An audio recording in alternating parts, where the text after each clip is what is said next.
Good evening. My name is Amy. If you have been with me before, you may be wondering what the hell happened to your hair.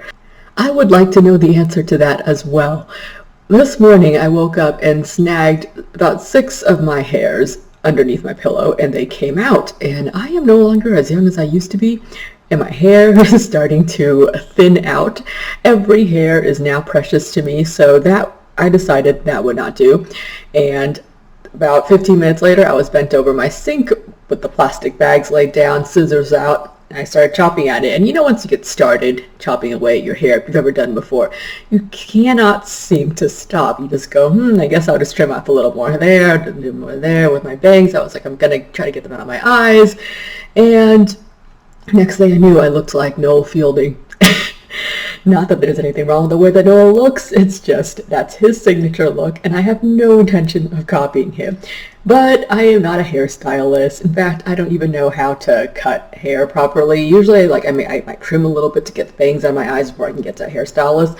But of course, with COVID, I don't dare to go to hairstylists. And plus, I usually cut my hair when I go home to visit my parents because I've had the same hairstylist for a very long time, and I prefer to stick to that same stylist whenever possible. But the way things are now, I'm probably not going to get a haircut for the next 2 years, at least professionally. So I'm just going to have to make do. The good thing is that my hair does grow very fast and we're not going anywhere. So I will just go ahead and wait and see if it grows out and kind of fixes itself. Because, my hair's not exactly straight, so at least mistakes can be kind of hidden, Anyways, I'm just going to try to ignore what I look like in the mirror for now and just get on to the important things in life. I feel like the weekend is just not long enough for me to do the things I want to do. I spent today cleaning, and I tried cleaning my oven out because I've been using my oven a lot more ever since COVID started. I used to not cook at all, by the way. I lived the typical bachelor lifestyle. My friends would come over and say, dude, where's your fridge empty? All you have in there is beer and milk for my coffee. And that's basically all I subsisted off of. And the rest of the time I was at work and I would just get something to eat there. Or I would also, no, I ate peanut butter sandwiches a lot. So I had a bag of bread and I would just, together a peanut butter sandwich and eat that almost every day for lunch just because I love peanut butter sandwiches. And that was just how I lived. But since COVID started, I haven't been able to go to bars or restaurants after work. And for the first about 2 months of COVID, I ate nothing but sandwiches and cereal and instant noodles just because that was all I knew how to make. And I'm a germaphobe and I didn't dare go out to restaurants, even for takeout. And now things have changed. I have managed to learn how to cook a little bit. And the other day I was actually very excited because I've been addicted to this show called The Chef Show on Netflix. And normally I like to watch cooking shows. I like watching food documentaries and all that. But I don't actually learn anything from them really. I just go, oh, that's very nice. And then it kind of flies out of my head afterwards just because I'd have no need to apply the things that I'm seeing.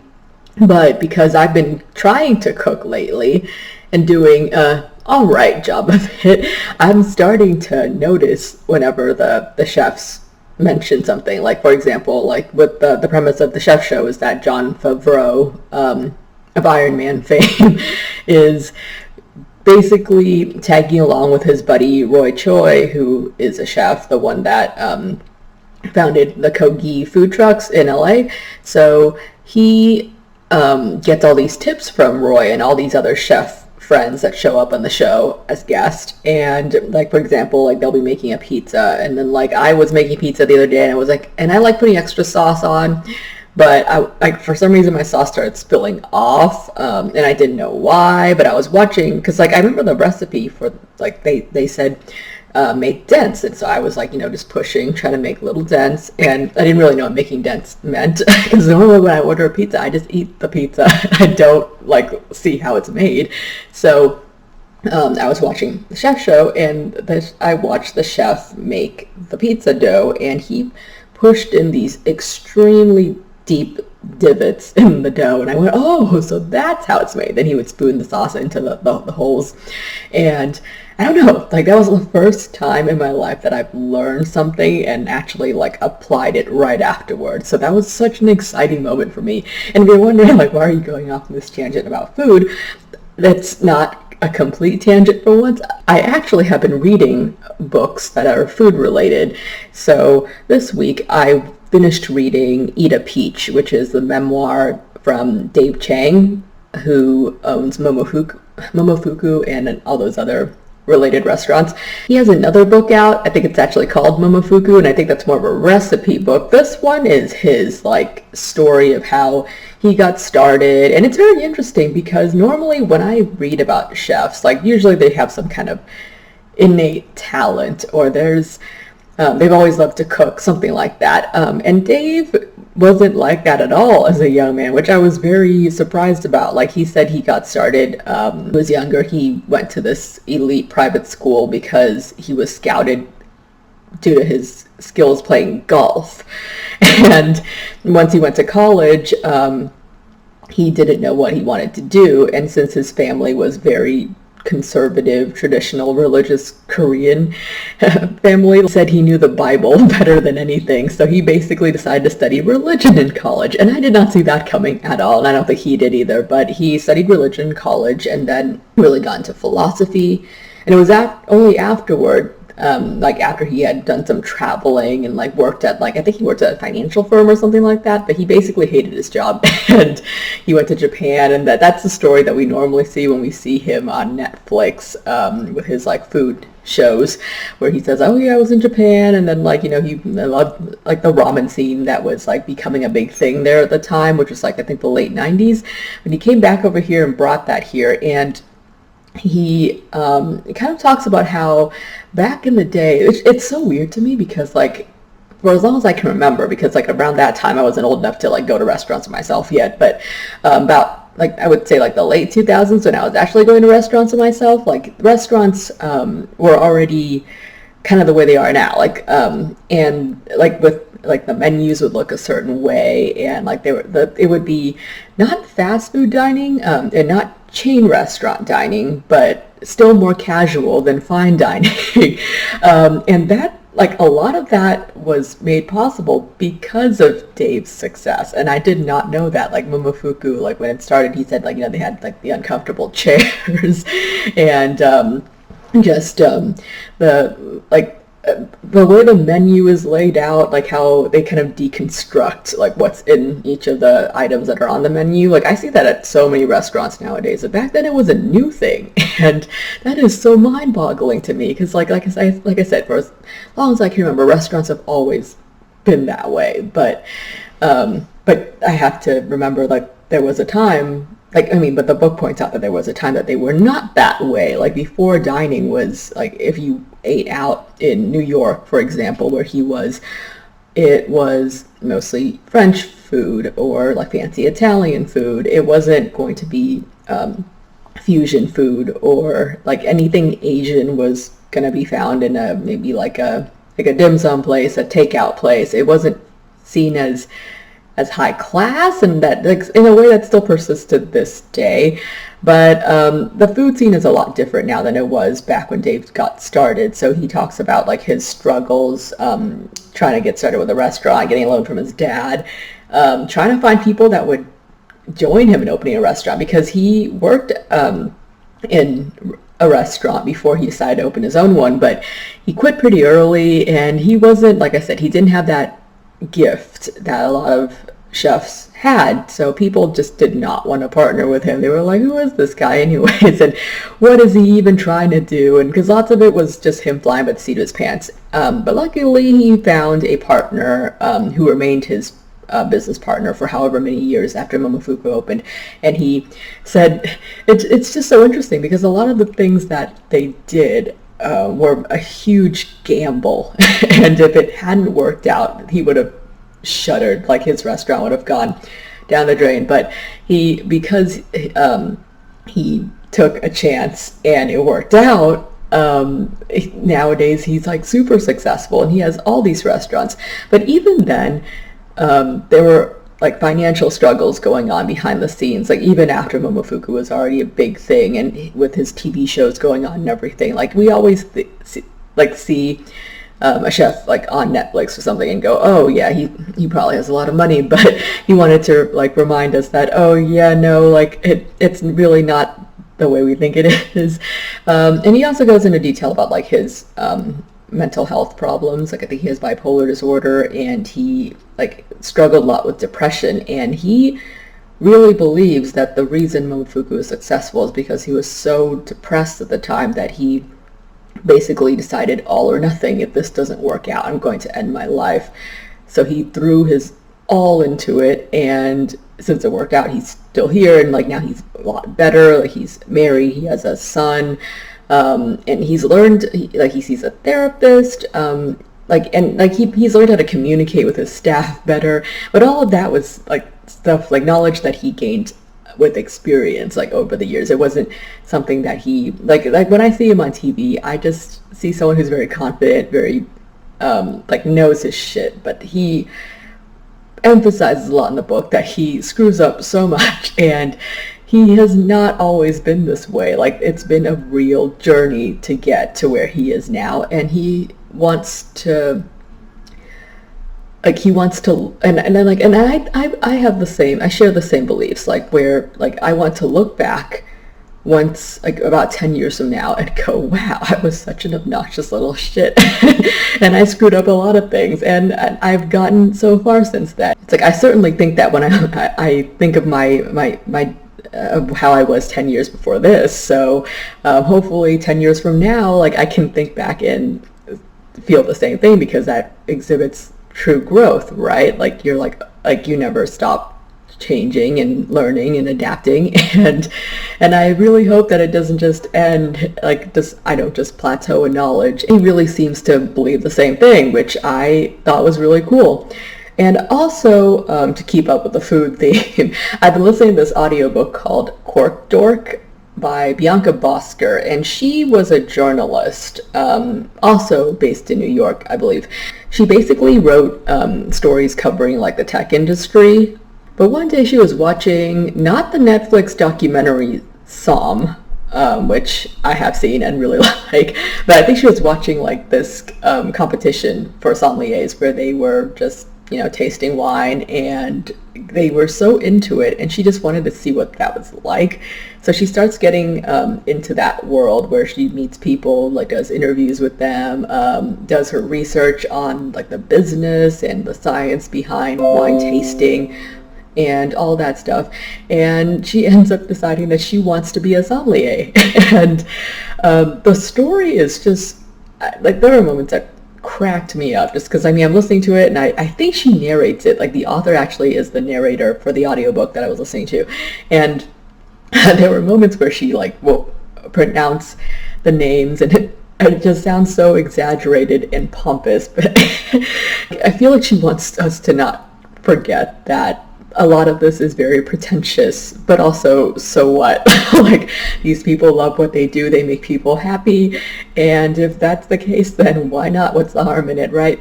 So, yeah, like, so she talks about her efforts to get in with, like, the inner circles of sommeliers in training in New York, where like they have like tasting groups. And I didn't know, and I did watch the documentary Somm, like I said, and in Somm they talk about how like they follow this group of guys who are training to pass the master sommelier test, which is incredibly difficult to pass. Like there are so many people who are actually, many of them are actually professional somms already, but like they want to pass like this test because it's like getting it's like a distinguished mark on your resume and everybody will want to hire you. Like, but basically they work like for years just trying to memorize like the regions where the wines came from, and like the different flavor notes and everything like that. I knew that a lot of work went into being a sommelier, but it's even worse than I thought it was, because she says that like like, for example, like in order to learn, like she joins different tasting groups, and tasting groups are basically, it's like little clubs put together by sommeliers, and they're like different levels. So if you are a newbie, usually try to hang around with other people around your level, maybe a little bit better so you can get some training. But she said that she wanted to gain expertise and get tips pretty fast. So then she somehow like got like herself invited to join a group of tasters who were already experts, and they meet at like 10 a.m. every Tuesday. And I think there's another group that's also pretty advanced, and they meet at 10 every Wednesday. And the reason they meet so early is because one, it works with their schedules, and two, because when it's early in the morning, you don't, like, your palate hasn't been as affected. You haven't had so many different food items or had drinks that would affect the way you taste the wines. So you have to start drinking basically in the morning, and then you go to your jobs and you taste and drink some more, and you're basically drunk all the time. And I don't know, I do fear for their livers, but at the same time, while I was listening, like it reminded me how much I wanted a drink. Like I get like that when I read books and like watch documentaries and everything. Like I read Fast Food Nation.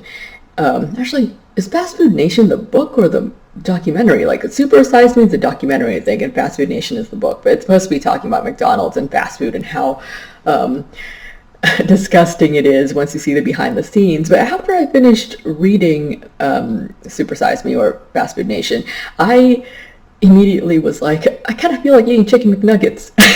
And it's not like it didn't get to me what I was eating. I was like, okay, it's really gross. Like, imagine like that processed pink meat coming out of the machine. But at the same time, like, I love McDonald's. I worship at the Temple of the Golden Arches. And I kind of don't care that it's super processed.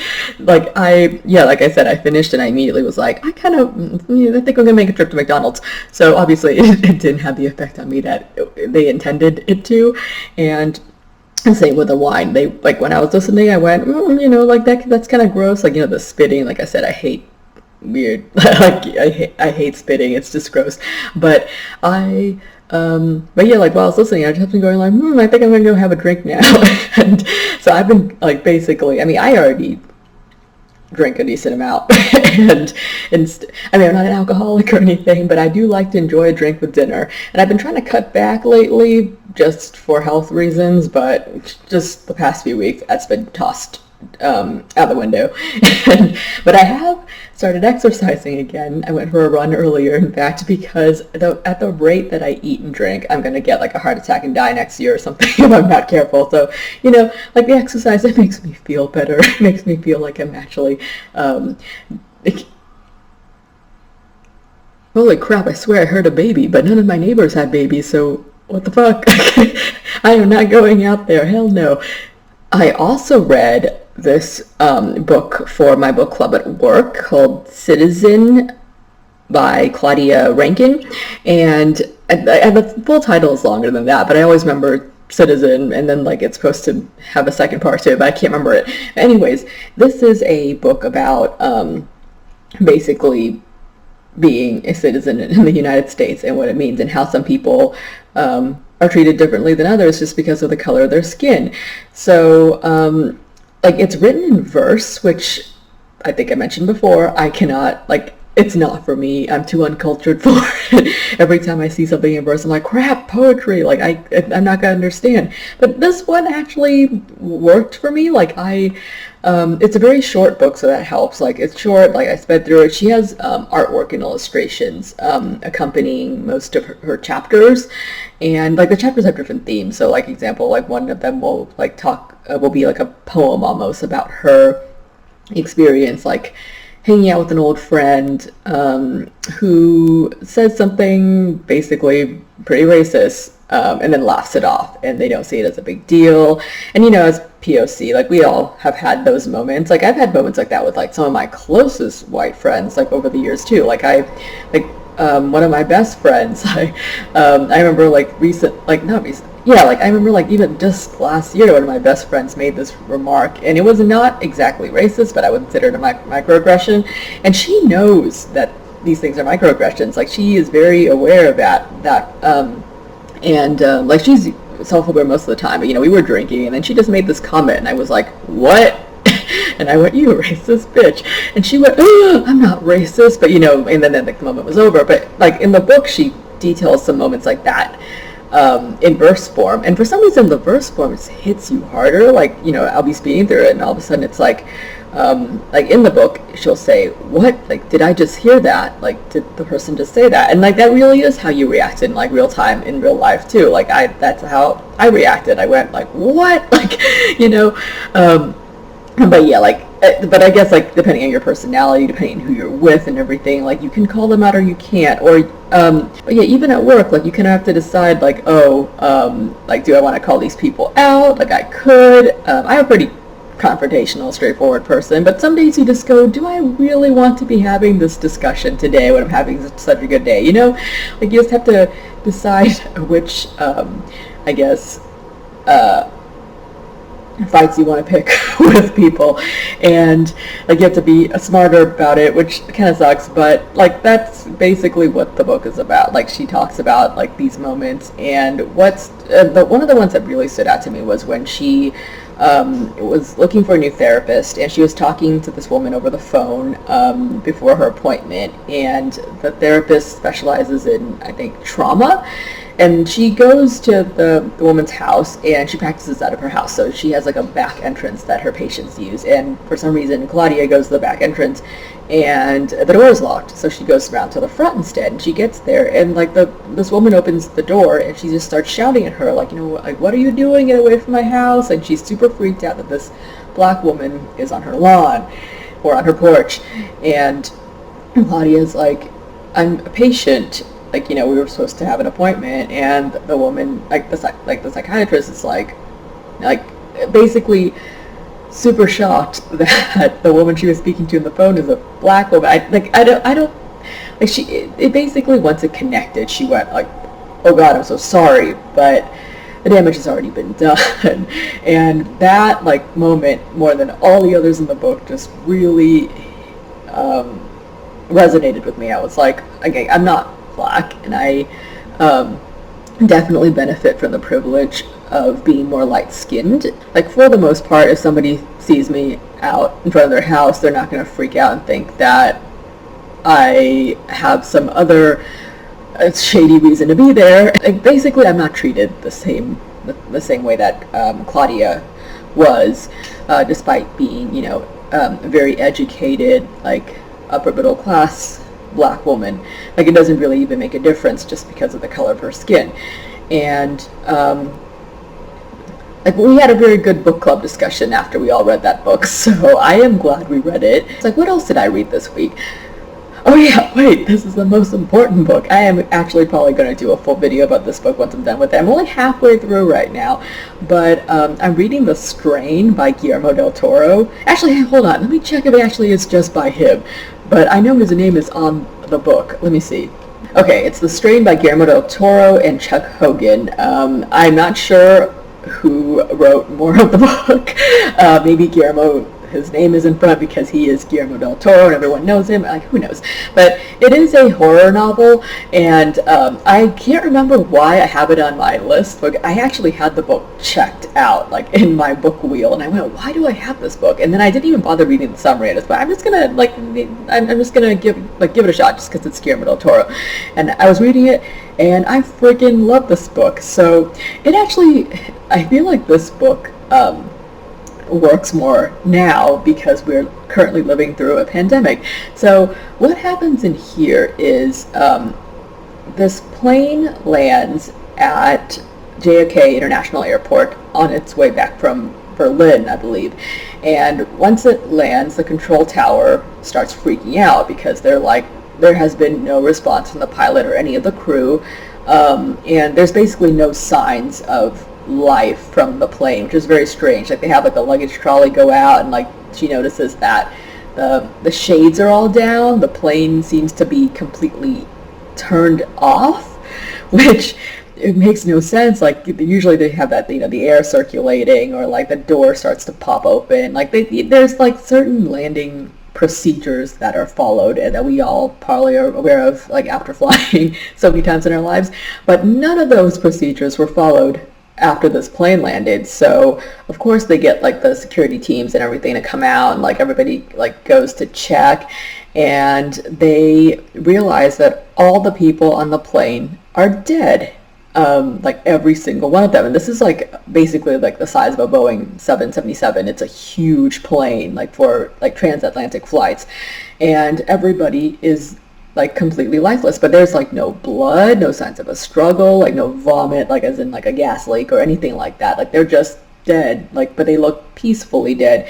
And it's very strange. So the main character of this novel is a doctor for the CDC. And before, if I had read this before COVID, I would have been like, oh, okay, cool, the CDC, and not really thought much about it. But because I'm living through a pandemic right now, I was paying extra attention to all the details about like how they respond to a potential infection or epidemic spreading. So, you know, like at first, like he heads this team called like Canary, I think. Like basically the idea is that they go in and like check it out as soon as like they get any hint of like that there might be an infection spreading, kind of like when you send a canary into a mine to see like how bad the damage down there is going to be, so before you send other people in and all that. So they talk a lot about like you know, like, should we prep the hospitals? Like, what's the surge capacity? Which I never would have understood before COVID.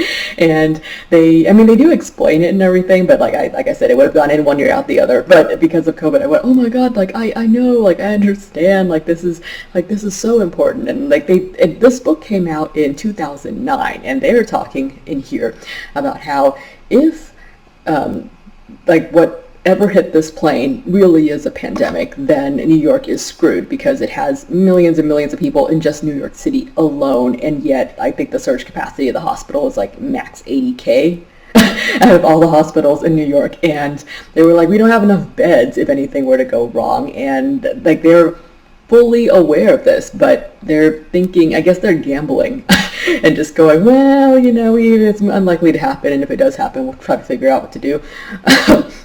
So, you know, already, like, you can kind of see, now that we're living through a pandemic, like, what's gonna go wrong. But yeah, the main character, Ephraim, and his team are sent to investigate this plane, and they go on, they check, and like nobody, like I said, nobody has any signs that they like died a violent death or anything like that. Like, why are they dead? Like, they look like they died in their sleep, all peacefully, all at the same time. No signs of even like a response to a threat of any sort. Like the door to the crew cabin is unlocked. Air marshal that the U.S. usually places on board flights involving like a domestic airline, he didn't even take out his gun. Like, basically, like, nobody responded at all before they were offed. But while they were going through and like checking the patients, like they check like they're under their eyelids, and they check in their mouths and everything. One of the pilots in the cabin starts to react, and they realize that he's still alive, and they're like, fuck, we have to go back and check all the other patients now. So they go back and check all the other patients, and they find out there are 4 survivors in total. So the pilot, a computer programmer who's sitting in coach, a lawyer who's sitting in business class, and a rock star who is sitting in first class. And so they're spread out throughout the plane, and yet like those 4 survived. So it can't be something that was released into only one compartment, not the others. Like so they're like, what is going on? And like they're looking through the plane, and they find in the back, in the cargo load, this big box with like some dirt inside it, and it's completely empty aside from the dirt. And like it has all these weird inscriptions on it. And here I basically, because I didn't read the summary, I was like, this whole time I'm like, I wonder what could have gotten these people. Like, you know, like if I read the summary, I would have known immediately like what got the people. But I was just like, oh no, like is this, I figured it was going to be a zombie infection novel, but the way the people were reacting, that's not how zombie infections usually work. And but yeah, like once that box was found in the back, that looks like it resembles a giant coffin. It really made me think, like, like what other classic novel have we read where somebody gets himself onto foreign soil by traveling in the cargo hold in a giant coffin. It's like, you probably know what I'm talking about. So I was like, oh, like that sounds kind of familiar.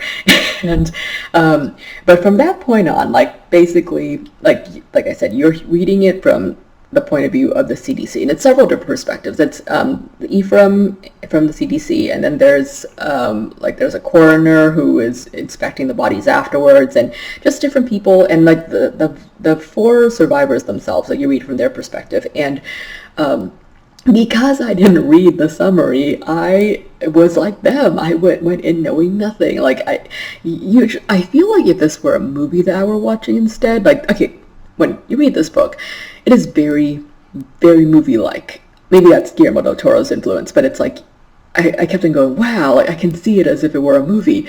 But if it were a movie, I feel like part of the suspense would have been taken away, because there are certain images that you associate with certain horror novel creatures or certain horror tropes. Like you see it and you kind of like know exactly what it is. So if I had seen this like on screen, I would have immediately been like, I know exactly what's happening. But because I was reading it from the point of view of people who are, for the most part, pretty logical, like pretty scientific minded, like they're like, like there's like, it looks like something extra grew in the back of the person's mouth, but what is it? Like they're already dead. Why is there tissue forming? And it looks like they've been exsanguinated. Why?